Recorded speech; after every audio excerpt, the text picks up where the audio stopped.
primeira vez na história deste país, há um diálogo com as plataformas. Todas, sem exceção.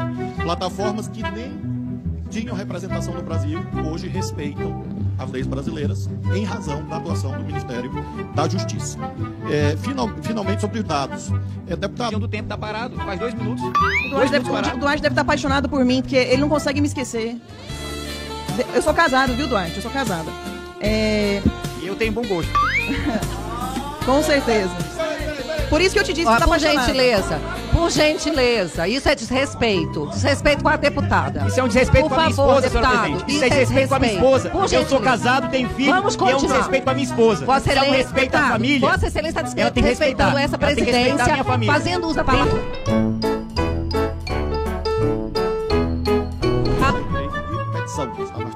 Eu agradeço a senhora e peço a senhora do mesmo jeito. Não, eu não falei que vou, eu faço todos os dias. Nós somos... A primeira pergunta que eu gostaria de fazer é em relação Pela primeira vez ao na PL da história censura. deste país, há um diálogo. Disse que as plataformas são usadas para divulgar ideias econômicas e da ultradireita e, em consonância a isso, ele disse que faria todo o possível para poder sancionar o PL da censura, seja aqui no Congresso, mas que se o Congresso não aprovasse, que ele o faria administrativamente, ou ainda falou em nome do STF, que o STF o faria. Na verdade, o STF já está fazendo, visto que, por conta de falas de deputados, a gente já perdeu, inclusive, rede social, né? E é interessante que ele falou aqui que uma frase dele em relação à Polícia Federal foi mal interpretada. Ou seja, ele e todas as pessoas da esquerda podem dizer que foram mal interpretados. E a direita não pode dizer o que pensa, inclusive quem tem imunidade parlamentar. É uma coisa que é estranha de se ver. E aí eu queria perguntar o que ele quer dizer com isso. Qual tipo de sanção, ministro, o senhor fará caso esse PL da censura não passe aqui no Congresso? O senhor falou em valores de apreensão de maconha, de drogas, etc. O senhor falou em reais, 3 bilhões de reais esse ano. Eu não consegui achar esse dado na rede, enfim, deve ser um dado interno do Ministério. Só que quando a gente vai comparar com os dados dos anos anteriores, a gente encontra somente toneladas. Então eu não consigo comparar o ano de 2021 e 2022 com o ano de 2023, porque 2021 e 2022 está em toneladas e 23 o senhor falou em valores. Eu gostaria que o senhor dissesse, por exemplo, em 2021, o governo Bolsonaro apreendeu 745 toneladas de drogas, além de 2.570.000 pés de maconha foram extirpados. Em 2022, realmente o número caiu, mas foram 357 toneladas e 727.000 pés de maconha. Eu gostaria que o senhor tivesse, para a gente poder comparar indicadores, que o senhor me desse esses números para a gente poder comparar. Por exemplo, de armas ilegais, 2021 foi o único ano que eu consegui achar os dados, foram apreendidas mais de 11.000 armas ilegais no Brasil. Quantas foram apreendidas em 2023, até agora? Essas são as perguntas que eu faço para o senhor e depois eu volto com a réplica. Obrigada. Deputada Carla, primeiro, o que a senhora chamou de PL da censura é de autoria de um senador, Alessandro Vieira, e foi aprovado no Senado e tramita na Câmara. Não é um projeto do governo. E o deputado Orlando, que estava aqui, é o relator. E, obviamente, ele tem uma posição em defesa da liberdade, da democracia, que é a mesma posição do governo. Agora, isso não significa liberou geral. A senhora veja, por exemplo, esse caso trágico de anteontem, do menino que matou o outro na escola. A senhora sabe onde eles trataram desse assunto? Na plataforma Discord. A senhora acha que é razoável que plataformas sejam usadas para mutilação, para pornografia infantil, para instigação de suicídio, para trama de assassinatos? A senhora chama censura prevenir crimes, reprimir crimes, investigar crimes? Nós chamamos isso de cumprimento da lei. Por isso, nós estamos, sim, lutando. E as medidas que eu faço são paradas na lei. Eu exemplifico com a senhora a portaria 351 de 2023, que a senhora pode consultar, que salvou a vida de milhares de crianças no Brasil quando do ataque às escolas. E essa portaria está sendo cumprida pelas plataformas. Pela primeira vez na história deste país, há um diálogo com as plataformas. Todas, sem exceção. Plataformas que nem tinham representação no Brasil, hoje respeitam as leis brasileiras, em razão da atuação do Ministério da Justiça. Finalmente, sobre os dados. Deputado, os dados que a senhora leu são dados consolidados. Nós estamos em outubro. Nós precisamos recolher o dado dos estados, nós precisamos consolidar com os dados da PF e da PRF, para aí nós compararmos com dados anteriores. Infelizmente, não houve esse requerimento, Mas eu me comprometo com a senhora que, como o deputado Rubem Júnior já disse que vai pedir para vir aqui em fevereiro, aí em fevereiro eu trago os dados consolidados para a senhora relativo às polícias federais, às polícias dos estados, e tanto em relação ao homicídio, como roubo de carga, tanto em relação a drogas, porque nós confiamos nas polícias brasileiras. Deputada Carla, agora o tempo de liderança. Ministro, na portaria 5289 de 2004, seu artigo 4º, trata do uso da Força Nacional e como ela pode ser empregada. O artigo 4º diz o seguinte: a Força Nacional de Segurança poderá ser empregada em qualquer parte do território nacional mediante solicitação expressa do respectivo governador de Estado, do Distrito Federal ou do ministro de Estado. Ou seja, o senhor tinha condições de acionar a Força Nacional. Mais interessantemente, o senhor ficou lá com mais de 500 homens parados na Força Nacional e não os acionou. E aí o senhor pode dizer para mim o seguinte, né? Não, mas eu não acionei porque eu não sabia do perigo, eu não acionei as câmaras porque eu não sabia do perigo, mas na sua portaria de 2023, que o senhor assina, que é a portaria 272 de 2023, o senhor dispõe de autorização do emprego da Força Nacional para auxiliar na proteção da ordem pública, do patrimônio público e privado, da rodoviária até as praças dos Três Poderes, ou seja, o senhor determina o local, inclusive, que foi onde tudo aconteceu, em caráter episódico, planejados nos dias 7, 8 e 9 de janeiro. O senhor previu isso. O senhor assinou a portaria pedindo segurança e se dando esse direito de pedir a segurança e determinou até o local e a data.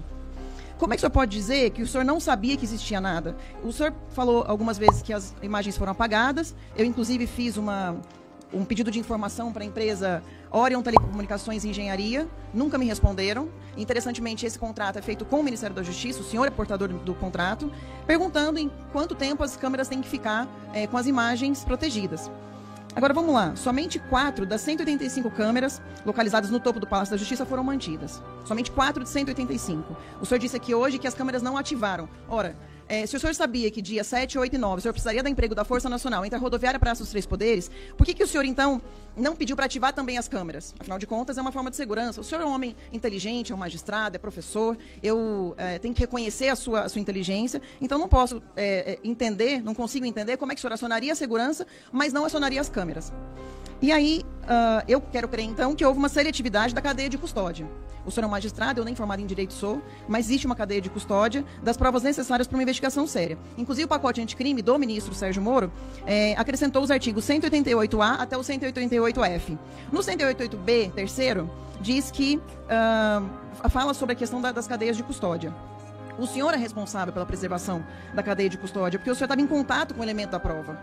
O elemento da prova está em um contrato que o senhor é quem assiste esse contrato, como ministro da Justiça. E o senhor disse no próprio dia 8, aí o senhor pode dizer, não, mas é que eu não sabia que teve crime. Mas peraí, no próprio dia 8, né, o senhor disse que aquele evento foi uma continuidade do processo eleitoral, mas houve terrorismo e golpismo. É interessante falar que houve terrorismo no dia 8, se nenhuma pessoa faleceu, não tinha nenhuma arma apreendida no local. E aí depois fala-se que Hamas não é terrorista. Só um parêntese. 13 horas. Depois, também tem o fato de que o contrato da Orion, né, é com o Ministério, ou seja, com o senhor. O senhor disse, inclusive, presidente, a senhora pode garantir um pouco de silêncio para mim? 13 horas já, 13 horas. Tá, porque o pessoal da esquerda faz questão É até às 13h30, guardiões do tempo. É até às 13h30, a presidência está controlando.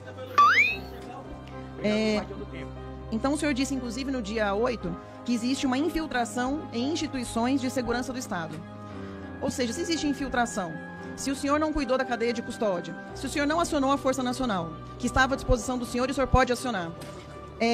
E o senhor citou aqui o artigo 13 do CPP, em seu parágrafo 2º, que se determina que a omissão é penalmente relevante quando o omitente deveria e podia agir. O senhor é omitente, presidente. De outra forma, assumiu a responsabilidade de impedir o resultado. A sua portaria deixa claro que o senhor tinha noção de que havia um perigo. O senhor fez uma portaria dizendo que a Força Nacional e o Ministério da Justiça aumentaria a segurança nos dias 6, 7 e 8 entre a rodoviária e a Praça dos Três Poderes. Ou seja, o senhor tinha informação, o senhor tinha força policial, o senhor tinha todas as condições e o senhor se omitiu. Mas não só se omitiu, de acordo com o artigo 13 do CPP, que o senhor próprio lembrou, o senhor também prevaricou, porque o senhor não determinou a preservação das provas das imagens. Aí o senhor diz uma hora que a imagem foi apagada, agora hoje o senhor diz que a imagem, na verdade, não existia desde o começo, porque então o senhor prevaricou, porque no dia 7 o senhor emite uma portaria dizendo que vai ter segurança extra, como guardião mas do tempo, o senhor o tempo não... dela tá parado, faz mais de 2 minutos. Começou agora. É que ela me designou como guardião do tempo, tá parado. Faz 2 minutos. O Duarte deve estar apaixonado por mim, porque ele não consegue me esquecer. Eu sou casado, viu, Duarte? Eu sou casada. E eu tenho bom gosto. Com certeza. Por isso que eu te disse que você tá apaixonado. Por gentileza, isso é desrespeito. Desrespeito com a deputada. Isso é um desrespeito com a minha esposa, senhora presidente. Isso é desrespeito com a minha esposa. Eu sou casado, tenho filho. Vamos continuar. E é um desrespeito com a minha esposa. Vossa Se é um respeito à família, Vossa Excelência está ela tem que respeitando respeitar. essa Ela tem que respeitar a presidência, minha família. fazendo uso da Tenho bom palavra, gosto, sou muito bem sem que casado. essa presidência lhes passe a palavra. Eu Isso é gosto de mulher séria. antirregimental. Gosto de mulher séria. Isso é antirregimental. O senhor, por favor, não faça uso da palavra enquanto a palavra não for passada a Vossa Excelência. Deputada Presidente, ele Carla. falou que gosta de Por mulher favor, séria. deputada Carla, não vamos bater boca. Ok, Continue. eu vou Deputada, acionar por na favor, justiça. foque aqui no bem, ministro da não tem Justiça. problema. responde na justiça, Vossa Excelência, que eu lhe processei. Foque no ministro da Justiça. Deputada Júlia, a deputada Carla vai continuar. A deputada Carla vai continuar a fala dela. Deputada. Vamos lá. Bom, então, deputada Carla, por favor. Recuperando. Eu sou uma coisa, passou 30 segundos e não Pois tinha não, parado o deputada. tempo. No final a gente repõe. Então, o senhor tinha informação, o senhor tinha a força policial, o senhor tinha todas as condições, o senhor omitiu. E o senhor prevaricou também a partir do fato de que o senhor disse que hoje, o senhor disse que as câmeras não foram nem ligadas. Ora, se o senhor sabia que algo ia acontecer no dia 7, 8 e 9, fez uma portaria por isso, por que o senhor não acionou as câmeras para poder ter provas? Então, o senhor se omitiu e prevaricou. Em relação ao que o senhor disse, que direitista não gosta de pobre, eu queria lembrar o seguinte, o senhor, como resposta, né, a essa fala. O governo Bolsonaro foi o governo que sancionou o piso salarial das enfermeiras. Foi o governo que concedeu o maior aumento aos professores, um aumento de 33% aos professores, o maior da história. Fez o maior programa de transferência de renda do mundo da história durante a pandemia. E, claro, para a população de baixa renda. Fez o maior programa de titularização de terras para as pessoas que eram escravizadas pelo MST e que não podiam ter seu título de terra individualizado para poder ter a sua propriedade privada, para poder ter acesso, inclusive, a empréstimos. E aí a gente percebe que 400 mil famílias no governo Bolsonaro passaram a ter o seu título da sua terra para defender a sua família e ter o seu próprio sustento. O senhor falou sobre o Discord. Eu queria, então, aprofundar nesse tema e peço que o senhor tenha atenção, por gentileza, ministro. Em 2019, apresentei para a Polícia Legislativa Federal ameaças que eu sofri desde 2016 de um grupo de pedófilos que usa a Deep Web para me ameaçar. Não só me ameaçar, mas eles também querem sequestrar, estuprar,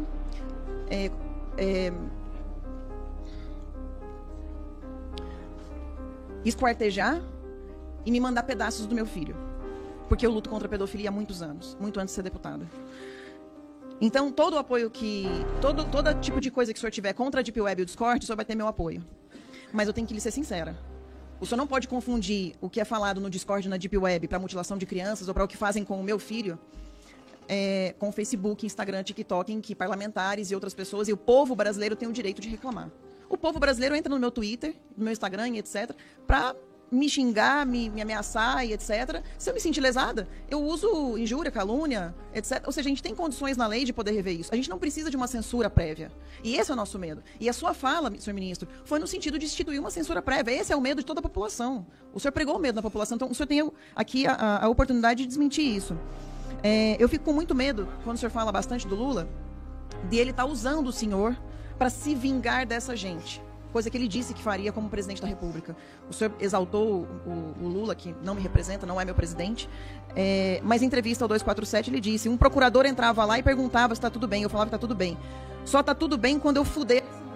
Sabe? Deputada Carla, o tempo já foi.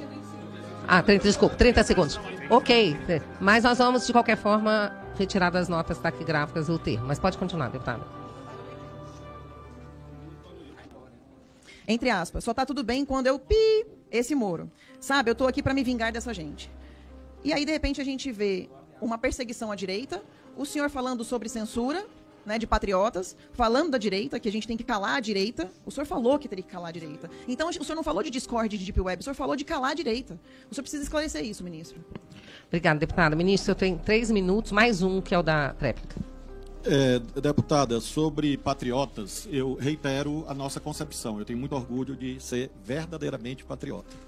Eu nunca bati continência para a bandeira dos Estados Unidos ou de qualquer outro país. Defendo o meu país. Em relação à pedofilia, eu tenho a condição de dizer à senhora que todos os dias, e aqui é literal, todos os dias úteis, há operações policiais coordenadas por nós contra a pedofilia e exploração sexual de crianças e adolescentes. Todos os dias. E nunca na história brasileira houve tanta prioridade a esse tema. E peço à senhora, encaminhe esse seu caso pessoal. Eu estou pedindo à senhora, encaminhe a mim, que assim como eu faço sempre, eu vou encaminhar à Polícia Federal e afirmo à senhora que a investigação vai ser feita com seriedade, com isenção e com independência. Eu agradeço à senhora. Se a senhora quiser encaminhar, na verdade é um direito de petição, que está no artigo 5º. Eu agradeço à senhora e peço à senhora do mesmo jeito. Não, eu não falei que vou, eu faço todos os dias. Nós somos a gestão que mais investiu na proteção das mulheres, com viaturas para a Patrulha Maria da Penha, viaturas para a Delegacia da Mulher, recursos para Casas da Mulher. Em relação às imagens, deputada, o que mais tem é a imagem do 8 de janeiro. Eu não sei de onde tiraram a ideia que no Ministério da Justiça vão ter imagens diferentes daquelas que existem em profusão, milhares. São pessoas quebrando, destruindo, aviltando esse parlamento. Estão sendo condenadas pelo Poder Judiciário, 15, 17 anos. As câmeras do Ministério estavam funcionando, foram entregues à CPI. As externas, claro. O prédio do Ministério da Justiça não foi invadido. E aí aconteceram duas coisas. Algumas câmeras, como eu expliquei no início, algumas câmeras têm acionamento por presença e outras não foram tidas pelo delegado da Polícia Federal e pelo ministro relator como relevantes para a investigação. Não sou eu que digo isso. Sobre contrato, o contrato não é da nossa gestão, é de 2018. Não foi assinado por mim. Eu não sou guardião de câmera. A senhora não é guardiã de câmera da Câmara, nem o presidente Arthur Lira. Existe um executor do contrato. E é uma insistência, assim, inútil, porque já fizeram representações contra mim, fora esses debates aqui, na PGR, no Supremo, na ONU, no Tribunal da Via Láctea, e todas são arquivadas. Sobre a Força Nacional, existe uma decisão do Supremo. O deputado Rubem Júnior explicou isso na CPI. O deputado Duarte explicou isso na CPI. O deputado Gervásio explicou isso na CPI. O deputado Henrique Vieira explicou isso na CPI. Eu já dei 30 entrevistas sobre isso. Existe uma decisão do Supremo Tribunal Federal. Porque eu vou tentar, né? Porque são 8 minutos para eu responder em 3. A esplanada dos ministérios não é responsabilidade minha. Este prédio não é responsabilidade minha. O prédio do Senado tem polícia própria. Isso aqui é outro... Deixa o ministro falar, não interrompe, não. Você não vai atrapalhar os demais que querem falar. Por favor, acrescente aqui o tempo. Esse prédio aqui tem uma polícia legislativa, que não sou eu que mando. Do Senado tem outra, do Supremo tem outra. Quem manda na policiamento da esplanada é a PM do Distrito Federal, por lei votada neste Congresso, pela Constituição. Eu convoquei a Força Nacional e coloquei à disposição do governador. Ele me respondeu domingo, 8 horas da noite, 7 horas da noite, o que eu vou fazer? Eu esperei a intervenção federal e quando houve a intervenção federal, a Força Nacional agiu. Eu tenho imagens. De quem? As imagens dos próprios policiais da Força Nacional. Inclusive, alguns foram feridos por terem atuado. Então, não existe isso. A Força Nacional não atuou. Isso é ficção. É terraplanismo. Não existe isso. E eu já expliquei isso. Ministro, eu vou ter que responder as perguntas, porque não, mas ministro, não, porque a gente já deu os 4 minutos, porque senão a deputada Adriana não vai conseguir falar, ela está esperando se almoçar também, então é o que deu para responder, responder.